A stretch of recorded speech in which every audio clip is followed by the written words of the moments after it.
আবারও একটা 6.5 মিনিটের লেন্দি ভিডিও নিয়ে হাজির হলাম। কী করব বলো, একদিনে 4টে কাজের ডিটেলস তো একসঙ্গে শেয়ার করছি। এর থেকে ছোট আর কি করে করি, তার মধ্যে এত মিষ্টি মিষ্টি ব্রাইড।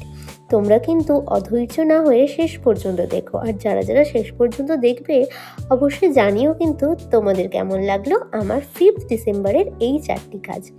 5 ডিসেম্বরের প্রথমেই ছিল সকালে বৃদ্ধির সাজানো, তারপর একটি আশীর্বাদের সাজ, আর তারপর দুপুরে দুটো ব্রাইড। হ্যালো এভরিওয়ান, আমি মেকআপ আর্টিস্ট মমতা চুচুড়া থেকে। 5 ডিসেম্বর একদম সকাল সকাল বেরিয়ে পড়েছিলাম। প্রথমেই চলে গিয়েছিলাম সায়নিকার কাছে, সায়নিকাকে তার বৃদ্ধিতে একদম মিষ্টি লুক দিতে। হ্যালো, তো আবার আজকে 5 ডিসেম্বর সকাল সকাল সাজানো কমপ্লিট। একদম সিম্পল, যেমন চেয়েছিল করে দেওয়ার চেষ্টা করেছি। কেমন লাগলো? সিম্পল ব্রাইড, হ্যাঁ, সাধারণ, পছন্দ হয়েছে? আর সবাই কালকে কি রিভিউ দিল? দারুণ। সবাই খুব বলছে যে সিম্পলের মধ্যেও কে সাজিয়েছে, খুব সুন্দর। আর আজকে মনের মতো হয়েছে তো? দারুণ। ফাইনালি দেখা যাক রাত্রিরে কেমন হয়। কেমন সাজতে চাস? মিষ্টি টাইপের, আর হালকা তো হবেই, সেটা কোনো কথা নয়। ওকে, তো একটু জানবো শ্রুতির থেকে যে ওর কেমন লাগলো। মিষ্টি একটা লুক যেরকম চেয়েছিলাম ওরকমই হয়েছে। যেমন সফট স্যাটেল চেয়েছিলিস, হেয়ার স্টাইল সবকিছু পছন্দ হয়েছে। সময় মতো প্রথম দুটো কাজ শেষ করে ফেলেছিলাম। আর সকালের এই দুটো কাজ থেকে তোমাদের কেমন লাগলো? কারা কারা এরকম সফিস্টিকেটেড লুক পছন্দ করো একটু কমেন্ট করে নিও কিন্তু। চলো, আবার দুপুরের কাজের জন্য রেডি হয়ে বেরিয়ে পড়েছিলাম। ব্রাইডকে টাইম দেওয়া ছিল 1টায়, পৌঁছে গেছিলাম সময় মতো। ভীষণ প্রিটি ব্রাইড হচ্ছে সায়নিকা।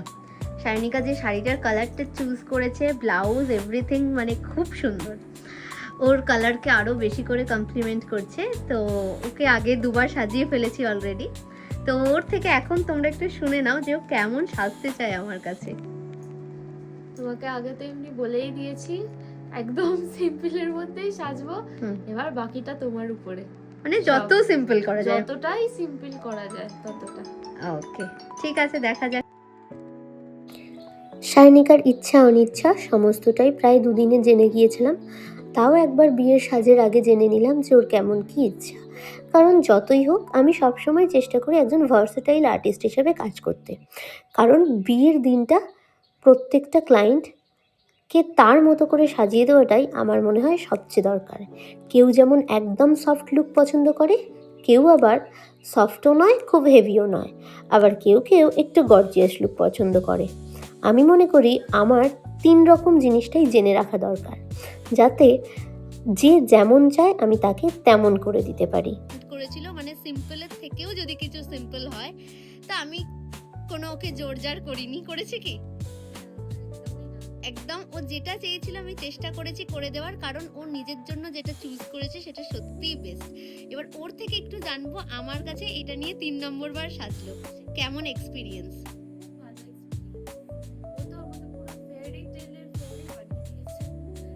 একদম খুশি হয়েছিস তো? বা তোর যে ড্রিম লুকটা ছিল সেটা ফুলফিল হয়েছে তো? ওকে, খুশি? ওকে, একদম আমিও। ফাইনালি মাথায় ওড়না দিয়ে এই কমপ্লিট লুকটা আমি নিয়ে নিয়েছিলাম বেরোনোর আগে, আর তারপর বেরিয়ে পড়েছিলাম পরের ব্রাইডের উদ্দেশ্যে। তো আমার 5 ডিসেম্বরের সেকেন্ড ব্রাইড হচ্ছে সায়ন্তনী। সায়ন্তনীকে আমি সাজাতে এসেছি চন্দননগরে। একটু জানবো ওর বিয়ের দিনে আমার কাছে কেমন সাজতে চাইছে। মমতা যেমন ভাবে সাজাতে চায়, ওকে আমি কবে থেকে বুক করেছি তার কোনো সত্যি তাই, হ্যাঁ, 1 বছরেরও আগে। হ্যাঁ। আর মানে আমি আজকের দিনটা নিয়ে আমি জানি না কেন আমি এত এক্সাইটেড ছিলাম। মানে প্রত্যেক দিন মানে যেমন 3-4টে ব্রাইড ধরি, আজকে আমি জাস্ট 2টো ব্রাইড ধরেই সবাইকে বলেছি না আমি না ফাঁকা নেই। আমি যদি পুরোটাই মমতার উপর ছেড়ে দিচ্ছি, একটু সফিস্টিকেটেড লুক, সিম্পল কিন্তু আবার গর্জিয়াস চাই সেরকম একজন বেঙ্গলি ব্রাইড হিসেবে। একদম বেঙ্গলি ব্রাইড, হাতে সেই লাল পলকা মতো সব একদম। ওকে, তো দেখা যাক কি হয়। চলো, টাটা করে দাও আপাতত।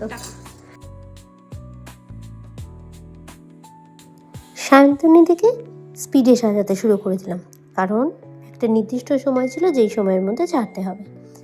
সবাইকে যেই কথাটা দিই আমি এই টাইমে ছাড়বো, আমি সব সময় প্রাণপণ চেষ্টা করি তার 2 থেকে 5 মিনিট আগে ছাড়ার, তার থেকে দেরি যেন কখনো না হয়।